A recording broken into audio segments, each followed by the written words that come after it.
hello बंधुসকল আপোনালোক সকলকে মোৰ ইউটিউব চেনেলৰ তৰফৰ পৰা স্বাগতম জনাইছো আশা কৰো সকলে ভালে আছে আজি আপোনালোকৰ বাবে এটা ইম্পৰ্টেন্ট বিষয় লৈ আলোচনা কৰিবলৈ আহিলো যদি আপোনালোকে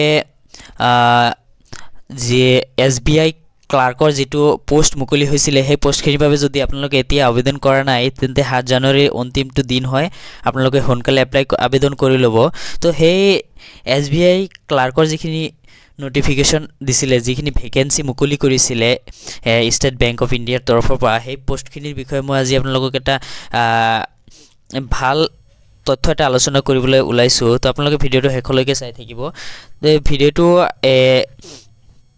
আজি আপোনালোকৰ বাবে এটা ভাল ইম্পৰ্টেন্ট এটা ভিডিও হ'বলৈ গৈ আছে যদি আপোনালোকে এই পোষ্টখিনিৰ বাবে এপ্লাই কৰা নাই তেন্তে আপোনালোকৰ বাবে এটা অতি গুৰুত্বপূৰ্ণ ভিডিও হ'বলৈ গৈ আছে তো আপোনালোকে চাই থাকিব এসবিআই ক্লাৰ্ক নোটিফিকেশন 2024 ত মুকলি কৰিছিল আৰু এটো এপ্লাই লাষ্ট ডেট হয় জানুৱাৰী 7 2025 তো আপোনালোকে সোনকালে আবেদন কৰি লব যে ষ্টেট বেংক অফ ইণ্ডিয়াৰ তৰফৰ পৰা 14191 টা পোষ্ট মুকলি কৰিছিল ইয়াত এজ লিমিট দিছিল 20 পৰা 28 ইয়াৰ্স লৈকে আৰু 17 ডিসেম্বৰ পৰা স্টাৰ্ট হৈছে এপ্লিকেশন আৰু ইয়াৰ লাষ্ট ডেট হল 7 জানুৱাৰী এপ্লাই কৰা তো আপোনালোকৰ সিলেকশন প্ৰসেসটো নিশ্চয় আপোনালোকে এটো গম পালে যদি গম পোৱা নাই তেন্তে মই গুটেখিনি তথ্য মই ইয়াত আলোচনা কৰিম আপোনালোকে ভালকে ভিডিওটো চাই থাকিব যাতে গুটেখিনি তথ্য গম পায় আৰু পোষ্টখিনিৰ বাবে আবেদন কৰিব পাৰে আৰু ইয়াত আপোনালোকৰ স্টেট ওয়াইজ পোষ্টখিনি দিয়া আছিল আপোনালোকে ভিডিওটো স্কিপ কৰি কোনটো ষ্টেটত কিমান পোষ্ট আছে আপোনালোকে চাব পাৰিব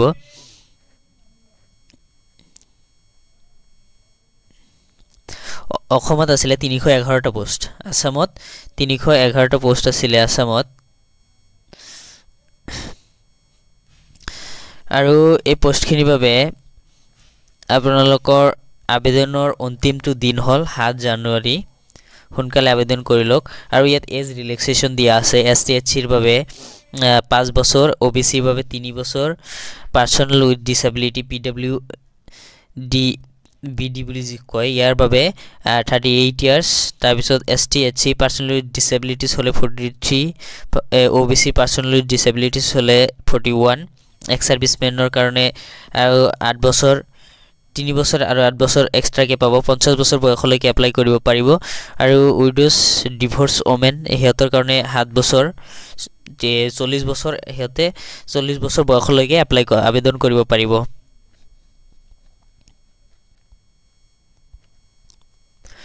আপোনালোকৰ যেটো সিলেকশন প্ৰসেস হ'ব ইয়াতে ফাৰ্স্ট এটা প্ৰিলিমছ এক্সাম হ'ব তাৰ পিছত মেইনছ এক্সাম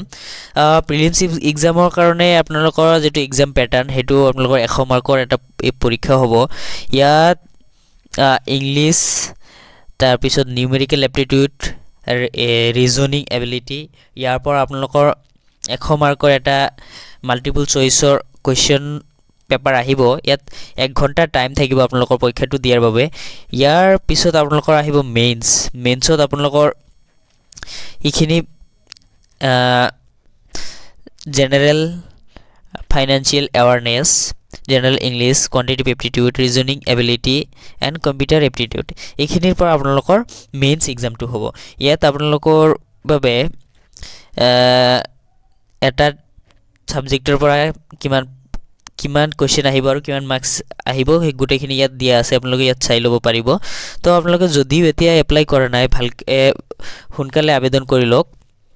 আৰু সিলেকশন প্ৰসেসটো ইয়াতে চাই লব পাৰিব এই সিলেকশন প্ৰসেসৰ ওপৰত ভিত্তি কৰি আপোনালোকে পঢ়াটো আৰম্ভ কৰি দিয়ক